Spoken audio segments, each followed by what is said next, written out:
Você já sentiu aquele silêncio? Aquele silêncio que não é paz, mas abandono? Quando você ora e parece que suas palavras batem na parede e voltam vazias? Há algo que preciso te dizer hoje e quero que você escute com o coração aberto. Não com defensividade, não com resistência, mas com a humildade genuína de quem realmente deseja ouvir a voz de Deus com clareza. Porque o que vamos conversar aqui não é um julgamento, é um espelho. E espelhos, quando mostram a verdade, às vezes dói. Quantas vezes você orou esperando uma resposta que nunca veio? Quantas vezes buscou a direção divina e o que encontrou foi apenas silêncio, frieza, vazio? Você já pensou que talvez, só talvez, não seja Deus que tenha se afastado? Talvez seja você que tenha construído uma muralha sem perceber. Charles Spurgeon, aquele homem que pregava com fogo e que conhecia os segredos do trono de Deus como poucos, disse algo que me marca até hoje. Ele ensinava que o silêncio de Deus nunca é acidental, nunca é capricho divino. O silêncio de Deus é sempre resposta, e frequentemente é a resposta mais severa que ele pode dar. Você vê, irmão, irmã, há uma diferença entre Deus estar longe e Deus estar guardando silêncio. Um é distância, o outro é disciplina. Um você pode não compreender, o outro você deveria questionar. E é nessa questão que está a sabedoria que você precisa hoje. A Bíblia está repleta de exemplos de homens e mulheres que experimentaram o silêncio de Deus. Jó clamava em meio ao seu sofrimento, e Deus permanecia em silêncio, não porque não o amasse, mas porque havia uma lição maior em construção. Jeremias foi chamado de profeta do pranto, porque vivia numa nação que havia fechado os ouvidos a Deus, e consequentemente Deus havia fechado os seus. Há um padrão bíblico claro. Quando o povo de Deus cultiva certas atitudes que parecem pequenas, mas que são profundamente ofensivas aos olhos divinos, algo acontece. O céu se fecha. As portas da comunicação se trancam, e aquela pessoa, aquela família, aquela comunidade experimenta não uma punição instantânea, mas algo possivelmente pior, o silêncio de Deus. E hoje, nesta pregação, vou te mostrar 7 atitudes que fazem exatamente isso. 7 comportamentos, 7 escolhas, 7 posturas do coração que são como sinos de alarme tocando nos ouvidos de Deus, não para chamar sua atenção, mas para afastá-la, para fazer com que ele se cale. Spurgeon pregava que o conhecimento dessas atitudes não era para condenação, mas para libertação. Porque se você sabe o que cria o silêncio, você pode fazer algo a respeito. Você pode mudar, você pode voltar, você pode abrir novamente aqueles canais de comunicação com o Pai. Preste atenção. Em Provérbios 15:3 está escrito que os olhos do Senhor estão em todo lugar, observando os maus e os bons. Deus vê, Ele sempre vê, mas há momentos em que Ele vê e não fala. E essa diferença entre ser visto e ser falado é o ponto que separa um crente que prospera espiritualmente daquele que murcha na fé. Você conhece alguém assim? Alguém que outrora tinha uma comunhão viva e pulsante com Deus, mas que gradualmente viu essa comunhão desaparecer? Alguém que orava com fogo e agora ora com inércia? Alguém que ouvia claramente a voz de Deus e que agora só ouve o próprio eco? A primeira coisa que você precisa entender é isto: Deus não ama menos essas pessoas. Deus não as abandonou como um pai abandona um filho. O que Deus fez foi se calar. E o silêncio de Deus, quando você o experimenta verdadeiramente, é mais eloquente que qualquer grito. Em 1 Samuel 3:1, a Bíblia diz algo muito poderoso. O jovem Samuel ministrava perante o Senhor, e a palavra do Senhor era rara naquele tempo. Rara. Não inexistente, não ausente, rara. É como se Deus ainda estivesse ali, mas falando em sussurros, ou pior, não falando de forma alguma. E sabe por que isso acontecia? Porque Eli, o sacerdote, havia permitido que seus filhos, homens que deveriam servir a Deus, operassem com integridade questionável. A falta de liderança espiritual firme havia criado uma atmosfera de negligência divina. O silêncio de Deus era a resposta a essa negligência. Isso é o que vamos explorar hoje. Não para te assustar, mas para te despertar. porque você merece uma comunhão clara com Deus. Você merece ouvir sua voz. Você merece experienciar sua orientação, sua proteção, sua voz sussurrando no seu ouvido em momentos de dúvida. Mas isso só é possível se você remover as atitudes que causam o silêncio divino.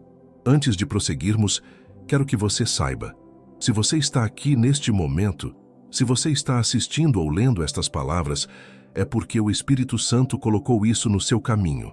Não é coincidência, é providência. É um chamado suave do Pai dizendo: preste atenção, há algo que você precisa mudar. E quando você fizer essas mudanças, quando você remover uma por uma essas 7 atitudes, vai testemunhar algo extraordinário acontecer na sua vida espiritual. A presença de Deus não vai desaparecer, é claro, mas a comunicação, a comunhão, aquela sensação de estar realmente sendo ouvido e respondido, isso vai voltar, e com uma força que talvez você tenha esquecido que era possível. E se você quer aprofundar ainda mais essa restauração de forma prática e estruturada, temos algo especial para te oferecer. No primeiro comentário fixado abaixo deste vídeo, você encontra o link para o nosso e-book 21 dias para restaurar sua intimidade com Deus. São 21 dias de encontro real, sem pressa, sem performance, só você e o Pai. Vai lá conferir. Se este conteúdo está falando com seu coração, se você sente que precisa restaurar sua comunhão com Deus, se inscreva no canal agora. Cada semana, trazemos pregações que vão às raízes da fé cristã, sem superficialidade, sem entretenimento vazio. Clique no sino para não perder nenhuma delas. Agora vamos começar. Vamos explorar essas 7 atitudes que fazem Deus se calar. Vamos então mergulhar nas atitudes que causam o silêncio divino. E a primeira delas, talvez a mais sutil, a mais enganosa, é a dureza do coração. Você conhece essa sensação? Aquela sensação de estar fechado, de que não importa quantas pregações você ouça, quantas orações você faça, quantas lágrimas você derrame, há algo dentro de você que simplesmente não quer ser tocado. Há uma parede, uma barreira invisível que você construiu pedra por pedra ao longo dos anos. A Bíblia fala muito sobre isso. Em Marcos 6,52, após Jesus alimentar 5.000 pessoas com apenas alguns pães e peixes, um milagre que deveria ter quebrantado qualquer resistência, está escrito: pois não compreendiam o milagre dos pães, porque o seu coração estava endurecido. Endurecido. Aqueles que presenciaram a manifestação do divino e ainda assim não se renderam. Você pode estar aqui agora, neste momento, experimentando exatamente isso. Você pode ter visto Deus agir na sua vida, pode ter testemunhado sua proteção, sua provisão, sua misericórdia, e mesmo assim, há algo dentro de você que resiste, que não quer entregar o controle, que não quer se render completamente. E aqui está a razão pela qual Deus se cala diante disso. Um coração endurecido não é receptáculo, não é solo fértil. É como tentar plantar sementes numa rocha. A semente pode cair, a palavra pode ser pregada, a vontade divina pode ser revelada, mas se o coração está endurecido, nada penetra, nada germina. E um Deus infinitamente sábio e justo não desperdiça palavras em solo improdutivo. Hebreus 3,15 é direto. Se hoje ouvirdes a sua voz, não endureçais os vossos corações. Se, hoje, ouvirdes, não endureçais. É um chamado, uma advertência, um sinal de alarme, porque o endurecimento do coração não acontece da noite para o dia. Acontece na silhueta dos dias pequenos, das escolhas pequenas, dos não vou obedecer nessa uma coisa, que se acumulam até formar uma muralha impenetrável. E quando essa muralha está completa, Deus não bate mais, não sussurra mais, não toca mais. Ele simplesmente respeita a escolha que você fez, a escolha de se fechar. A segunda atitude que faz Deus se calar é a desobediência deliberada. E isso é diferente do erro genuíno, diferente do pecado que cometemos por fraqueza ou ignorância. Isso é a escolha consciente de fazer aquilo que você sabe que desagrada a Deus. Você sabe do que estou falando. Aquela coisa que Deus lhe pediu para deixar, mas você continua agarrado. Aquele relacionamento que você sabe que não honra o seu nome, mas que você não quer abandonar. Aquele negócio, aquela amizade, aquele hábito que você sabe que contradiz tudo aquilo que professa crer. E a razão pela qual muitos crentes experimentam o silêncio de Deus é exatamente essa. É porque Deus está esperando que você obedeça, esperando que você faça a escolha certa, esperando que você coloque sua vontade acima dos seus desejos. Samuel disse a Saul algo que ecoa através dos séculos: obediência é melhor do que sacrifício, e ouvir é melhor do que o sebo de carneiros. Você pode trazer ofertas a Deus, você pode ir à igreja, você pode orar por horas, pode cantar com lágrimas nos olhos, mas se há desobediência deliberada, há silêncio, há vazio. Porque um Deus que tolerasse a desobediência, enquanto distribuía respostas às orações, seria um Deus de caráter questionável. Seria um Deus que permite que você o ignore quando convém e que o busque quando precisa. Não é assim que funciona a verdadeira comunhão com o Altíssimo. A terceira atitude é a falta de confissão genuína do pecado. E aqui preciso ser cuidadoso, porque existem cristãos que vivem em culpa perpétua, que confessam o mesmo pecado 1000 vezes, esperando que dessa vez seja genuíno o suficiente. Não é disso que estou falando. Estou falando da pessoa que comete o erro, pede desculpas a Deus, mas não muda nada de verdade, que continua exatamente como estava, que confessa para se sentir melhor momentaneamente, mas que não tem a intenção real de transformação. Isso é religião vazia. Isso é cerimônia sem substância. João escreve em sua primeira epístola: se confessarmos os nossos pecados, ele é fiel e justo para nos perdoar os pecados e nos purificar de toda injustiça. Confessarmos, purificar, transformar. A confissão genuína vem acompanhada de uma mudança de direção. Ela vem acompanhada da palavra volta. Volta dessa atitude, volta desse caminho, volta da vida que você estava levando. Mas quando a confissão é apenas palavras, quando é apenas um ritual para aliviar a culpa momentaneamente, Deus vê isso. E quando Deus vê isso, quando vê que você não está realmente arrependido, que está apenas encenando, ele se cala. Porque comunicação com uma pessoa que não está disposta a mudar é comunicação inútil. Essas 3 primeiras atitudes, a dureza do coração, a desobediência deliberada, a confissão sem transformação, são as raízes de muitos dos silêncios que as pessoas experimentam em suas vidas espirituais. Não são as únicas, mas são profundamente significativas. Quando você examina sua própria vida, qual delas ressoa com você? Qual delas você reconhece em si mesmo? Porque o convite que Deus está estendendo neste exato momento é para que você mude, para que você remova essas atitudes e abra espaço para que Ele fale novamente. Tiago nos lembra: portanto, confessem os seus pecados uns aos outros e orem uns pelos outros para serem curados. A oração de um justo é poderosa e eficaz. Confessem, transformem, permitam que Deus tenha acesso novamente ao seu coração. É hora de você fazer essa pergunta difícil: qual dessas 3 atitudes eu estou permitindo em minha vida agora? Porque se você continuar permitindo, continuará experimentando o silêncio. E você não merece viver numa conversação interrompida com o Criador. Mas há mais. Há atitudes que talvez você nem considerava tão sérias, mas que são profundamente ofensivas aos olhos de Deus. E a 4ª atitude que faz Deus se calar é a falta de perdão. Deixe-me ser bem claro sobre isso. O perdão não é um sentimento. Não é aquela sensação quentinha de estar em paz com alguém. O perdão é um ato de vontade. É você decidindo conscientemente largar aquele rancor que você carregou por anos. É você escolhendo soltar aquela mágoa que definou tanto da sua vida. E Deus leva isso muito a sério. Tão a sério que Jesus colocou isso como condição para que nossas próprias orações sejam ouvidas. Em Mateus 6, 14 e 15 ele diz: se vocês perdoarem as ofensas dos outros, o Pai Celestial também perdoará vocês. Mas se vocês não perdoarem as ofensas dos outros, o Pai também não lhes perdoará as ofensas de vocês. Pense comigo, você está orando, buscando a face de Deus, suplicando por sua ajuda, pedindo sua orientação. Mas em seu coração, você está carregando amargura contra alguém, está guardando mágoa, está alimentando o ressentimento, e enquanto você ora, Deus já sabe. Ele vê o coração inteiro, e ele se cala. Porque como ele poderia abrir as portas do céu para você, enquanto você mantém as portas do seu próprio coração fechadas para com aquele que o ofendeu?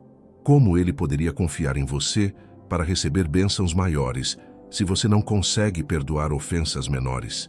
Essa é uma atitude que mata silenciosamente as orações de muitos crentes. Eles não entendem por que Deus não responde. Eles não veem o ponto. Mas Deus está esperando que você solte, esperando que você perdoe.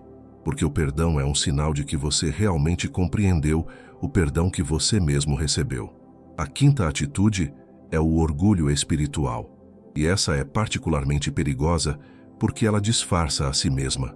O orgulho espiritual não parece orgulho, parece convicção, parece discernimento, parece sabedoria. Você conhece esse tipo de pessoa? Aquela que sempre tem a resposta correta, que está sempre certa sobre doutrina, sobre interpretação bíblica, sobre o que Deus quer, que julga os outros por sua falta de compreensão ou por suas escolhas espirituais, que se vê como mais avançada, mais madura, mais próxima de Deus do que as pessoas ao redor. Essa pessoa frequentemente experimenta um silêncio peculiar. Não é o silêncio de quem está sendo disciplinado, é o silêncio de quem não pode mais ouvir porque acha que já sabe tudo. É o silêncio de quem fechou as portas da aprendizagem porque já se considera um mestre. Provérbios 11:2 diz algo muito simples, mas devastador. Quando vem a soberba, vem também a desonra, mas com os humildes está a sabedoria. Com os humildes, com os que reconhecem que não sabem, com os que estão dispostos a aprender, com os que se aproximam de Deus como crianças e não como mestres. Deus se cala quando você para de ser aluno. Quando você passa de quem recebe para quem distribui, sem a humildade de reconhecer que você ainda é, fundamentalmente, um aprendiz nas mãos de um mestre infinito. A sexta atitude é algo que afeta profundamente a comunhão com Deus: a negligência da palavra. Você pode orar o dia inteiro, mas se você não está lendo a Bíblia, você está se privando do instrumento através do qual Deus fala de forma mais clara e permanente. Muitas pessoas reclamam que Deus não fala com elas, que não conseguem ouvir sua voz. Mas quando você pergunta se elas estão lendo a palavra diariamente, há silêncio. Porque a verdade é que Deus está falando. Ele está falando através de sua palavra. Ele está falando em cada página da Bíblia. A questão é, você está ouvindo? Deuteronômio 8:3 registra as palavras que Jesus citaria 1000 anos depois. Nem só de pão viverá o homem, mas de toda a palavra que sai da boca de Deus. Toda a palavra, não partes selecionadas. Não apenas os trechos que você gosta, toda a palavra. Quando você negligencia a palavra, você está dizendo a Deus: não preciso de você, não preciso do que você tem a dizer, estou bem assim. E Deus, em sua sabedoria, respeita essa decisão. Ele se cala. Deixa que você experiencie a consequência de estar sem a sua direção. Essas três atitudes, a falta de perdão, o orgulho espiritual, a negligência da palavra, são como venenos que as pessoas ingerem vagarosamente, dia após dia, sem perceber. E quando acordam, de repente estão vivendo num deserto espiritual, clamando a um Deus que não parece responder. Mas Deus está ali. Ele sempre está ali. O que aconteceu é que você, através de suas escolhas, criou uma distância que só você pode remover. Só você pode voltar atrás. Só você pode decidir: vou perdoar, vou ser humilde, vou retomar meu relacionamento com a palavra. Quando você fizer isso, quando você realmente fizer isso, o silêncio vai quebrar. As portas do céu vão se abrir novamente, e você experimentará uma restauração que talvez seja mais profunda do que qualquer coisa que viveu antes. Porque você não vai apenas ouvir Deus novamente.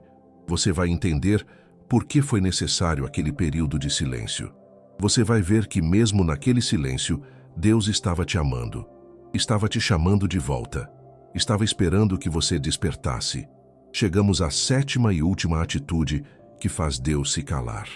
E essa é tão profunda, tão enraizada no coração humano, que merece toda a nossa atenção neste momento. A sétima atitude é a ingratidão. E quando digo ingratidão, não estou falando apenas de você não dizer obrigado por algo que Deus fez. Estou falando de algo muito mais profundo. Estou falando da incapacidade ou recusa de reconhecer que tudo o que você possui, tudo o que você é, tudo o que você conquistou, veio das mãos de Deus.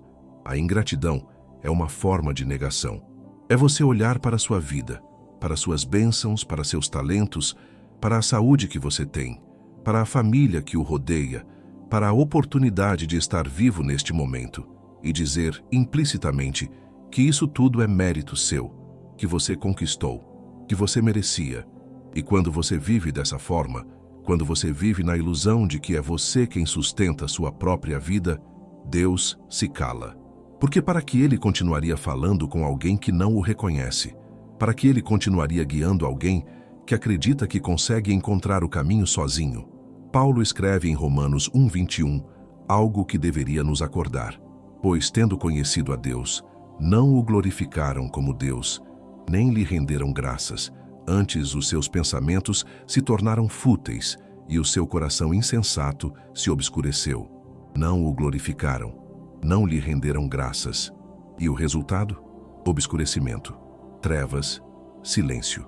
Há uma progressão perigosa que acontece na vida de uma pessoa ingrata. Ela começa com pequenas coisas. Não reconhecer que aquele emprego foi providência, que aquele relacionamento foi bênção, que aquela saída de uma situação difícil foi proteção divina. Aos poucos ela substitui o reconhecimento pela presunção.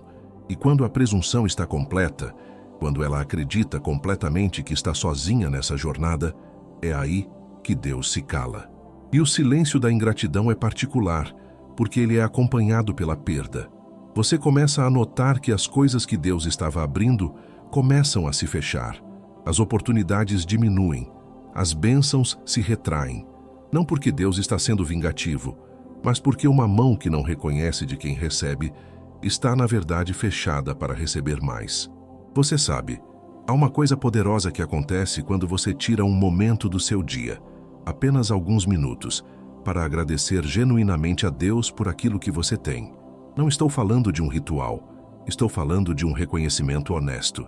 Senhor, obrigado por estar vivo, obrigado por estar bem, obrigado por aquela pessoa que me ama, obrigado por aquele momento que mudou minha vida, obrigado por sua paciência comigo. Quando você faz isso com genuinidade, algo muda, o coração se abre. E quando o coração está aberto à gratidão, ele está aberto a ouvir, está aberto a receber, está pronto para a comunicação que Deus quer estabelecer. Mas agora, depois de explorar essas 7 atitudes, preciso que você entenda algo crucial. Isso não é para te condenar, não é para te fazer sentir culpado ou inadequado. Pelo contrário, isso é um despertador, um chamado gentil do Pai dizendo: Ei, acorda, vê o que você tem feito, vê onde você chegou, mas eu ainda estou aqui. E há uma saída, porque a beleza do Evangelho, a beleza genuína, é que nenhuma dessas 7 atitudes é permanente. Nenhuma delas é a sua sentença final. Você pode estar vivendo todas as 7 simultaneamente e ainda assim ter a oportunidade de mudar, de voltar, de abrir os ouvidos para ouvir a voz de Deus novamente. O que Deus quer é a sua volta. Ele quer que você reconheça o endurecimento do seu coração e o quebrante. Quer que você deixe a desobediência e escolha o caminho certo. Quer que você deixe de fingir estar arrependido e genuinamente se transforme. Quer que você liberte o perdão que você tem guardado. Quer que você solte o orgulho que você está carregando. Quer que você retome o hábito de ler e meditar em sua palavra. E quer que você reconheça tudo o que você é e tudo o que você tem como dádiva. Colossenses 3,15 diz: E a paz de Cristo, para a qual também fostes chamados em um só corpo, domine em vossos corações e sejam agradecidos. Agradecidos. Isso não é uma sugestão, é um chamado. É a chave para que a paz de Cristo domine seu coração. É a chave para que você deixe de viver no silêncio e comece a viver numa conversação constante com o Criador. Você está pronto para essa mudança? Você está disposto a olhar para essas 7 atitudes, reconhecer quais delas estão em você e começar um processo de transformação? Porque se você está, então prepare-se, Prepare-se para ouvir Deus falar novamente. Prepare-se para uma restauração que será mais profunda, mais real, mais verdadeira do que tudo o que você já experimentou. Irmão, irmã, obrigado por ter caminhado comigo até aqui. Obrigado por permitir que essas palavras tocassem seu coração. Obrigado por estar disposto a examinar essas 7 atitudes com honestidade diante de Deus. Agora, quero pedir algo importante. Inscreva-se neste canal. Clique no sino para que você não perca as próximas pregações que vêm vindo. Porque o que começou aqui não termina aqui. Há muito mais que Deus quer falar ao seu coração. Deixe um comentário abaixo. Partilhe essa mensagem, porque certamente há alguém que precisa ouvir isso tanto quanto você. E se você sentiu que essa pregação abriu uma porta em seu coração, se você está realmente decidido a restaurar sua intimidade com Deus, saiba que temos algo especial para você. No primeiro comentário fixado abaixo, você encontrará o link para nosso e-book 21 dias para restaurar sua intimidade com Deus.